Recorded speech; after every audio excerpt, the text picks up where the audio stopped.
అందరికీ నమస్కారం అండి. సమ్మర్ స్పెషల్ రెసిపీతో మీ ముందుకు వచ్చేసాను. ఈ రెసిపీ గురించి మాట్లాడుకునే ముందు తొందరగా వీడియోలోకి వెళ్ళిపోదాం. ప్రాసెస్ చేసుకుంటూ మాట్లాడదాం.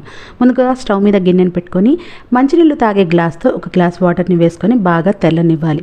ఈలోపు ఒక స్పూన్ సజ్జపిండిని తీసుకొని అలాగే ఒక స్పూన్ రాగి పిండిని తీసుకోండి. నేనైతే రాగి పిండి ఎప్పటికప్పుడు గ్రైండ్ చేసుకుని కొంచెం స్టోర్ చేసుకుంటాను, అంతే. తర్వాత మళ్ళీ గ్రైండ్ చేసుకుంటూ ఉంటాను. మీరు బయట కొనుక్కొచ్చిందైనా ఓకే. ఈ రెండింటిని బాగా కలిపేసేయండి.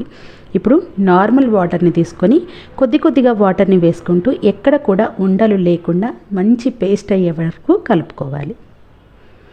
ఈరోజు మనం సజ్జపిండి రాగి పిండితో ఫ్రూట్ సలాడ్ చేస్తున్నామండి. మీకు ఏమైనా కొత్తగా ఉందా, లేకపోతే మీరు కూడా ఎప్పుడైనా ఇలా ట్రై చేశారా లేదా అనేది ఒకసారి అయితే తప్పకుండా కమెంట్ చేయండి. నాకైతే నార్మల్ ఫ్రూట్ సలాడ్ కంటే ఈ ఫ్రూట్ సలాడ్ అయితే చాలా చాలా ఇష్టం. అలాగే పిల్లల నుంచి పెద్దల వరకు సమ్మర్ వచ్చింది అంటే కూల్గా తినడానికి ఇష్టపడుతుంటారు. ఐస్లు అంటారు, ఐస్ క్రీమ్లు అంటారు, జ్యూస్లు అంటారు. సో అలాంటప్పుడు మనం హెల్తీగా ఇవ్వాలి అనుకుంటే ఈ ఫ్రూట్ సలాడ్ని అయితే కంపల్సరీగా ప్రిపేర్ చేసేసుకోండి.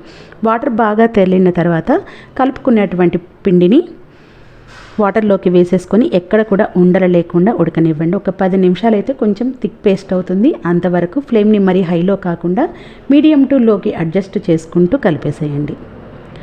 ఇది కాస్త చిక్కబడిన తర్వాత ఇప్పుడు దీంట్లోకి మనం బెల్లాన్ని వేసుకుందాం. బెల్లం ఇష్టం లేకపోతే పంచదార, ఇవి రెండు ఇష్టం లేకపోతే నేను చెప్పినప్పుడు తేనెను యాడ్ చేసుకోండి. బెల్లంతో అయితే పిల్లలు కూడా చాలా ఇష్టంగా తింటారు. ఎండాకాలం కూడా చాలా మంచిది. ఈవెన్ పంచదార అయినా సరే సమ్మర్లో మనకి చాలా మంచిది. ఈ ఫ్రూట్ సలాడ్ వల్ల రోజంతా ఎనర్జెటిక్గా ఉంటారు. నీరసం అనే మాట ఉండదు. ఎక్కువ దాహంగా కూడా అనిపించదు మనం ఇది తిన్నాము అని అంటే. మీరు రెగ్యులర్గా యూస్ చేసుకోవచ్చు సమ్మర్లో. బెల్లం వేసిన తర్వాత బెల్లం మొత్తం కరిగి కొంచెం థిక్ కన్సిస్టెన్సీ వచ్చే వరకు ఉడకనివ్వండి. మరో 5 నుంచి ఒక 7-8 నిమిషాల వరకు పడుతుంది. కొంచెం చూసుకొని థిక్నెస్ వచ్చే వరకు ఉడకనిచ్చిన తర్వాత స్టవ్ ఆఫ్ చేసేసి పక్కన పెట్టేసేయండి. ఇప్పుడు 1/2 గ్లాస్ వరకు పాలను తీసుకోండి. పాలు కాచిన తర్వాత దాంట్లోకి 1.5 స్పూన్ కస్టర్డ్ని వాటర్ పోసుకొని ఉండలు లేకుండా కలుపుకొని ఆ లిక్విడ్ అంతా కూడా పాలల్లోకి వేసేసుకోండి. ఫ్లేమ్ని మీడియం టు లోలో పెట్టుకొని ఎక్కడ కూడా ఉండలు లేకుండా కలుపుకుంటూ కొంచెం థిక్గా పేస్ట్ అయ్యే వరకు కలుపుకుంటూ ఉడకనివ్వండి. దీంట్లో ఒక 1/2 టీ స్పూన్ వెనీలా ఎసెన్స్ని వేయండి. స్మెల్ బాగుంటుంది, ఫ్లేవర్ కూడా చాలా బాగుంటుంది. ఇది కూడా ఇలా థిక్ కన్సిస్టెన్సీ వచ్చిన తర్వాత స్టవ్ ఆఫ్ చేసేసి పూర్తిగా చల్లారనివ్వండి. అవి రెండు పూర్తిగా చల్లారాలి, అప్పుడే మిగతా ప్రాసెస్లోకి వెళ్ళొచ్చు. చూస్తున్నారు కదా, ఈ కన్సిస్టెన్సీ వచ్చే వరకు మనమైతే కస్టర్డ్ని ఉడకనివ్వాలి.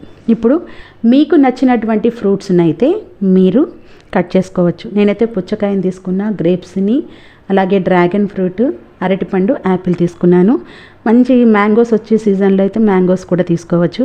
లేదా మీకు ఒకటే ఫ్రూట్ ఇష్టం అనుకుంటే ఒక్కటే యాడ్ చేయొచ్చు, డ్రై నట్స్ యాడ్ చేయొచ్చు. ఇక్కడ అనేది మీ ఆప్షనల్ అండి. మీకు ఏది ఇష్టం ఉంటే అవన్నీ కూడా చక్కగా కట్ చేసేసుకొని పక్కన పెట్టేసుకోండి. కూల్గా తినాలి అనుకుంటే ఆ రెండు కూడా బాగా చల్లారిన తర్వాత రెండింటిని బాగా కలిపేసి ఒక 1 అవర్ ఫ్రిడ్జ్లో పెట్టుకోండి. 1 అవర్ తర్వాత మీరు తినే ముందు ఈ ఫ్రూట్స్ అన్నిటినీ కూడా కట్ చేసుకొని యాడ్ చేసుకోవాలి. దీంట్లో పిల్లలకు ఒక స్కూప్ ఐస్ క్రీమ్ వేసి ఇచ్చినా కానీ బాగుంటుంది. రాగిపిండి సజ్జపిండి వల్ల కూడా హెల్త్కి చాలా మంచిది, అది అందరికీ తెలిసిన విషయమే. ఇలా మీరు తీసుకోవాల్సిన వాటన్నిటిని కట్ చేసి పక్కన పెట్టుకున్న తర్వాత ఇప్పుడు ఈ రెండింటిని, రాగిపిండి, సజ్జపిండి, అలాగే కస్టర్డ్ని, ఈ రెండింటిని బాగా కలిపేయండి. చల్లారిన తర్వాత ఈ రెండింటిని కలిపి మీరు ఫ్రిడ్జ్లో కూడా పెట్టుకోవచ్చు. కస్టర్డ్ వేసిన తర్వాత కాస్త ఉండలుగా అనిపిస్తుంది. మీరు చక్కగా కలిపేసుకుంటే, కొంచెం టైం తీసుకొని కలిపేసుకున్నారు అంటే ఉండలు ఎక్కువగా ఉండవు. చూసారు కదా, కన్సిస్టెన్సీ ఇలా ఉండాలి. మరి జారుడుగా కూడా ఉండద్దు, మరి తిక్కగా కూడా ఉండద్దు. ఇలా కలిపేసుకున్న తర్వాత కట్ చేసుకున్న వాటన్నిటిని వేసుకోండి. మీరు కూల్గా తినాలి అనుకుంటే ఈ స్టేజ్లో ఒక 1 అవర్ ఫ్రిడ్జ్లో పెట్టుకోండి. తర్వాత ఫ్రూట్స్ని యాడ్ చేసుకోండి. దీంట్లోకి నెయ్యిలో వేయించిన డ్రై నట్స్ని కూడా వేసుకోవచ్చు. మీకు ఏది నచ్చితే అది వేసుకోండి. ఇలా ప్రిపేర్ చేసుకోవడం వల్ల మీ సమ్మర్ అంతా హ్యాపీగా గడుస్తుంది. మంచి ఎనర్జెటిక్గా ఉంటారు. డీహైడ్రేషన్ అయితే ఉండదు. సో హెల్తీ ఫుడ్ని టేస్టీగా చేసి ఇస్తే ఎవరైనా సరే తింటారు. తప్పకుండా ఇలా ప్రిపేర్ చేసి చిన్నల నుంచి పెద్దల వరకు అందరూ ఈ ఫ్రూట్ సలాడ్ని అయితే ఎంజాయ్ చేయండి.